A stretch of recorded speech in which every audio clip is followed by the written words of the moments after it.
Our current justice system is totally offender-driven, kind of a trail 'em, nail 'em, jail 'em approach, next case.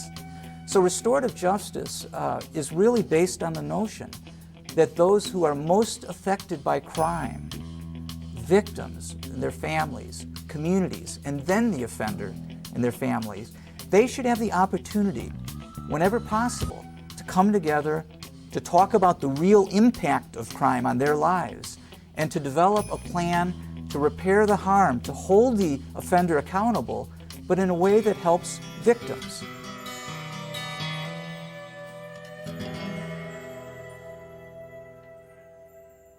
Deep within the walls of this maximum security prison, a transformation is beginning. Inmates begin a journey that will bring them face to face with the consequences of their crimes. Joined by criminal justice professionals and victims, these offenders explore the wide-reaching and long-term ripple effects of crime. As a former criminal court judge and Wisconsin Supreme Court justice, Janine Geske was well aware of the traumatic effects of crime on victims. As a distinguished professor of law at Marquette University, Geske directs the university's Restorative Justice initiative. The program includes both victim offender conferencing and group sessions like these at the Green Bay Correctional Institution.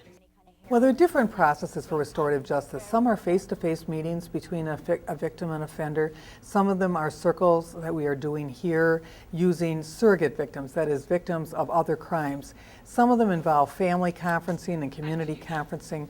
The circle is a process that's been used by Native American and many indigenous peoples for a long time. The idea is that we are all equal, we're all part of the same community, we're all family, and that everybody has an equal voice. And when people have a chance not only to speak, but to truly listen to other people, others become human, and there's a new understanding of the harm and what needs to be done. Restorative justice gave me a chance to see myself not just as a convicted felon anymore, but also as a human, you know, that still has maybe some type of redeemable value to me. After the assault, he asked me to turn my head to the side on the ground, and he held the gun at my temple, and he said, "What am I going to do with you now? When I brought you here, I intended to leave you here dead." Among the victims that come to share their personal and tragic stories are Kim, a survivor of sexual assault, and Maida, whose son Brian was murdered by a drunk driver. Brian flew off his bike, his head hit the windshield on the driver's side and broke his neck instantly, killing him instantly. They put a face on the victims and the things that happen that you really don't want to think about. You know, you really don't want to think about what the pain that you cause. The reason I come to tell you this is because I want to hit you here. In October of 1982, Lynn Bebo's husband, an Eau Claire, Wisconsin police officer, was gunned down in the line of duty. When victims are able to tell offenders, whether it be their offenders or other offenders, it's very helpful to them to sort of talk through the story and make sure that offenders understand that crime just doesn't have a momentary effect, that it has a long-ranging effect. Years and years and years, and sometimes a lifetime is deeply affected by crime. I see victims being able to take a terrible experience and see some positive things come out of that experience by what they give to the group when they're in a restorative justice program. Well, the story that hit a nerve on me was Lynn's story, when she talked about her husband, you know, going to work and being killed. Because in my situation, I didn't kill someone's husband, I killed somebody's child, and I thought, man, you know, that's the day, you know, I changed somebody's life, you know, not just my own, but you know, my victim's family, my family. It puts a face on all the people that I stuck a gun in their face and just didn't care about who they were because I never met them before, and all I wanted was something from them. So, you know what, guys? I actually became a stark, raving, crazy lunatic. I was nuts. My rage consumed me. I would lash out at anybody, including my own children, like they deserved any anger. I mean, that's how anger and hatred filled I was. For Lynn, the healing process began when she was finally able to forgive the man that murdered her husband. I said the Lord's Prayer with her, and when I got to that part that said, "Forgive those who trespass against you," and I had said that prayer thousands of times, but that night it was different. And I remembered thinking, surely God, you cannot mean this.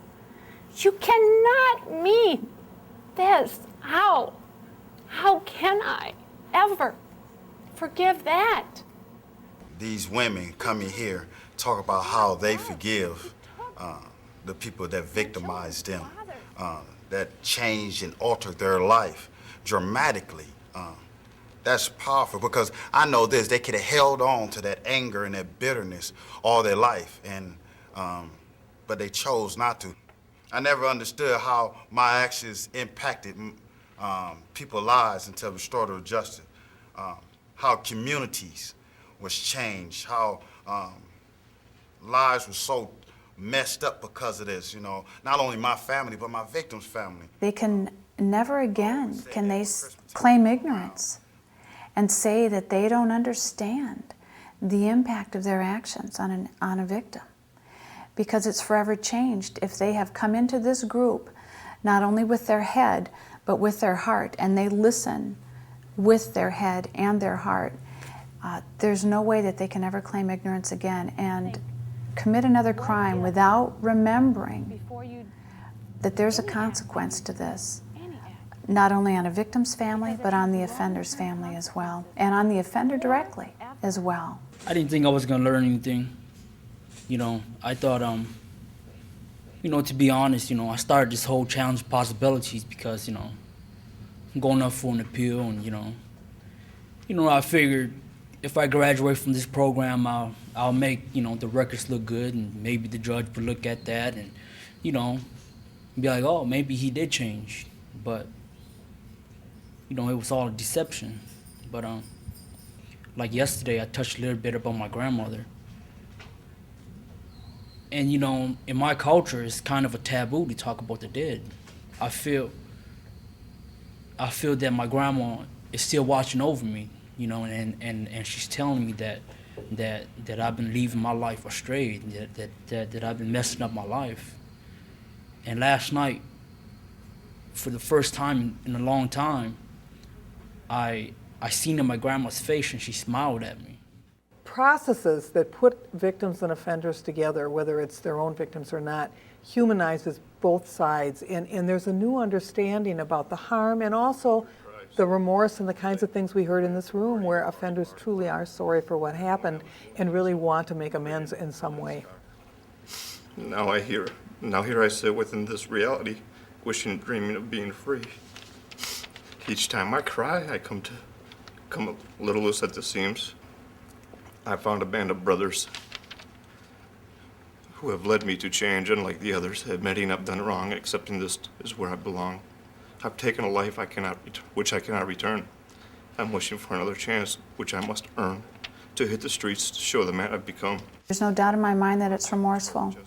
It's pretty hard for men, hardened criminals in a max prison, to reach that point of vulnerability where they break down and cry in front of fellow inmates. That's not something that you do. That's not a safe thing to do in an institution. And yet, without exception, in the 9-10 years that we've been doing that, that's what happens. And that's when you know that you've gotten to their hearts. And that's where hope starts. Here, Jessica, you can have a seat here. Jessica, Amy, you remember Amy? A major component of the Restorative Justice Initiative is victim-offender conferencing. During these meetings, victims have an opportunity to meet their offenders face-to-face. So many victims and survivors who meet the very person that hurt them or killed their loved one. It's about getting answers to questions. Why did you do this? What did my loved one say to you before you killed them? Did they ask for me? It's about letting them know the impact. 11 years ago, Amy's sister Cheryl was killed during a burglary at her home. At the time, Jessica was only 14 years old. Today, they are meeting for the first time. If you can remember anything of that day, could you please tell me what happened? Can you tell me from the beginning? Billy went in first. I remember seeing the knife in the air, but I never actually saw it make contact. I don't remember that. They said I went into a state of shock. I hate that this happened. I hate that I was involved in something like this, and I'm sorry. You know. You know how many times he stabbed her, don't you? 29. 32. And also the knife, when he was finished, it was a steak knife is what it appeared to be. It was in a U shape when he was done. We can't change the past, and that's true for all of us. All we can try to do is to do good in the future, and we have to tell offenders, even though they've done great harm, and we hold them accountable, that they too can contribute to doing good in the future and actually moving in a positive way. And when that happens, communities are pleased and so are victims that at least some good is coming out of the bad thing that happened. I would really like to say I do forgive you, but at this point, I still can't do that. I can understand your life, how hard of a life you had and how you can make wrong turns. But I just, at this point, I just can't yet. There might be some day that I can, but it's not today. If the institutions, through this very, very wonderful process, can help empower victims and survivors in a very positive way, positively impact victims, and have offenders either be good prisoners, not causing problems, not hurting people in the institution, being good mentors to others, or if they're released to be contributing members of our community, everyone wins. And it's a good investment in the future. In fact, there's actually more studies to validate the effectiveness of restorative justice dialogue, particularly through victim-offender mediation, than there are for many correctional programs, criminal justice programs that we spend millions of dollars on. When you see the men sitting around these groups, and the 22,000 offenders that are in prison, most of those offenders are being released back to the community. And anything we can do while they are here in prison to help in that transformation so that they go back to that community not as an angry, vengeful person, but as a person who wants to do positive things and has some tools to do that, that's very important. And that's why we should care about this. 95% or more of cases that go into restorative justice are not severe violent cases. And thank God the vast majority of crime in American society is not severe violence, murder and near murder, even though that's highlighted a lot in the media. Most crime is property crime or minor fights, things like vandalism, burglary, theft. Can you tell these folks what happened? The principles that are at the core of the restorative justice philosophy are being developed in this training session in Milwaukee. The session provides participants the opportunity to learn about community conferencing while role-playing as victims, offenders, and invested community members. You know, traditionally, as a prosecutor, I would handle cases in a way that was very offender-oriented.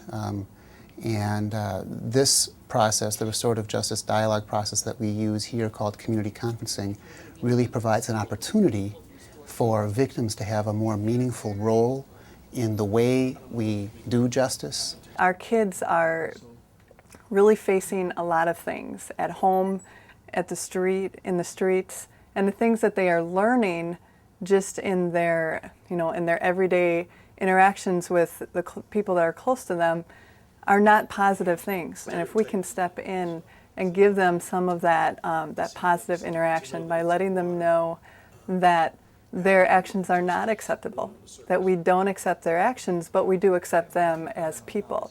We can't foist on a victim to say, you should be forgiving this offender because he's 15 years old or 18 years old, he's had a bad life, etc. There's a lot of rightfully angry victims. And that is a natural, it's a natural reaction. But by participating in a restorative intervention, it helps the victim unload some of that anger. How can that be bad? Another example of restorative justice principles at work in the community is the teen court system, in place in many cities throughout the country. Madison's Allied neighborhood is starting their teen court program as a way to combat juvenile crime. I'm going to use a talking piece. This is a talking piece that I like to use because I'm part Cherokee, and it's been through a lot of circles and a lot of processes, so it has a lot of positive energy. So when you have the talking piece, then it's your turn to talk. So I'm going to introduce myself. My name is Sherry, and I'm the coordinator of the new Allied Community Youth Court. I'm Dan Kova. I'm the judge for the city of Madison, and I'm really pleased and thankful that all you kids have taken the time out of a Saturday. I know that's not easy to come here and be part of this, and I really appreciate you doing that. I came here to try to help other kids. They got in trouble, kids like us. What the teen court is if juveniles come to court and they plead guilty to a certain offense, and those kids either live in the Allied neighborhood or have committed a violation in the Allied neighborhood, then once they plead guilty, I give them the option to have the peer court do the sentencing. The program is based on restorative justice principles that we look at how has the community been affected by the crime that's been committed. We want to know who has been affected, the community, the people, who's been affected by it, and what needs to be done to repair the harm. So we're trying to impact on that by providing them opportunities, and one of which is the youth teen court, which will avoid them having contact with the authorities. I think it's a good thing because it reduces the incarceration of individuals and also reduces court costs, and it also gives the youth an opportunity to involve themselves in their community. I believe that restorative justice is helping to make the community whole again and helping the offender understand how their actions impact others in their community, and rather than them having to just simply pay a fine and then walk away from the incident without a second thought. So the goal is to try to communicate that to the kids, have them feel a part of the community, and have them feel that we want to be part of the solution rather than part of the problem. I'll raise your right hands. I solemnly swear. As a judge, I do care about the community, but I don't live in this community, and I think it is important to involve the members of the community in making these kind of decisions. I think this is really the wave of the future for particularly youth violations or adolescent violations, and a way to impact youth and hopefully prevent larger problems later. Well, one of the most exciting things occurring in this restorative justice movement today, it's moving far beyond just criminal and juvenile justice settings. In fact, some of the most promising developments are in school settings. At a time when there's so much bullying that we're seeing, and bullying that explodes into some of these shootings, there's never been a more important time in our history, from my perspective, to use restorative justice processes as part of the very fabric of school teaching. Riverview Middle School in Barron, Wisconsin has taken the principles of restorative practices and incorporated them into a system-wide philosophy. The people who were being bullied could let out their feelings and not let the bully know that it was them, and then the bully meeting so that people knew that they were bullies. We looked at what was happening in our schools, and we found out that things weren't working well. Students were being punished and sent home, and in fact, some of the punishment, they wanted to go home. They wanted to be suspended from school. So we were rethinking about, how best can we change the behavior of the students in our school, and it really started about 5 years ago. And we saw this kind of transformation take place and thought, well, this is kind of a common sense approach to discipline. We look at it and say, okay, how can we help this student look at what they've done wrong, or where they could have made a better decision, how they can fix it now, how can they change the decisions in the future. Since we've started using restorative practices, I know that discipline problems have really dropped off in my classrooms. Very seldom do I have to worry about big interruptions to instruction. You have to have kids in the right frame of mind to come to school to learn. If a child comes to school and his mother has just been beaten up by his father the night before, how much are they going to learn that day? Or if there's been a bully that's been bullying them on a bus for 3 days, and the child is constantly thinking about what are they going to learn that day? We have to take care of that baggage for the children, and that's what we do in our homerooms in the morning.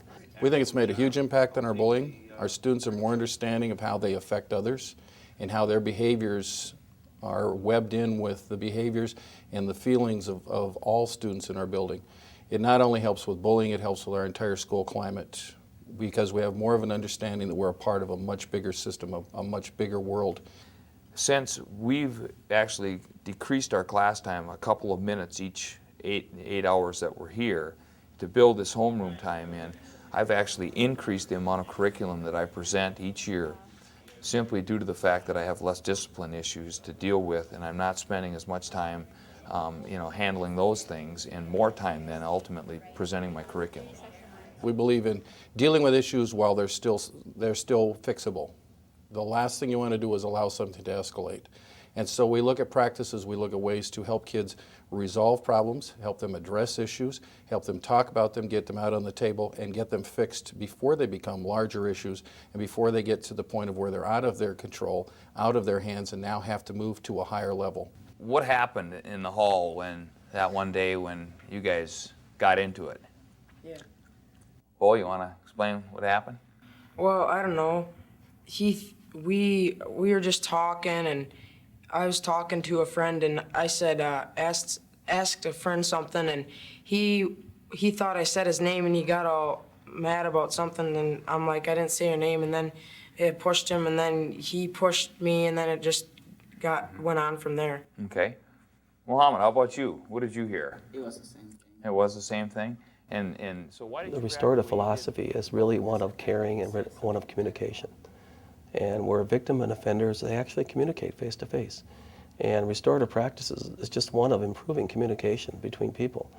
Merrill Middle School in Oshkosh, Wisconsin is applying a different approach to discipline problems by using restorative practices, bringing together students, teachers, and parents to address problems before they escalate. Upsetting me because I didn't throw anything at him until he kept doing it to me. My experience with punishment in schools is that it's a relatively small number of students that works for.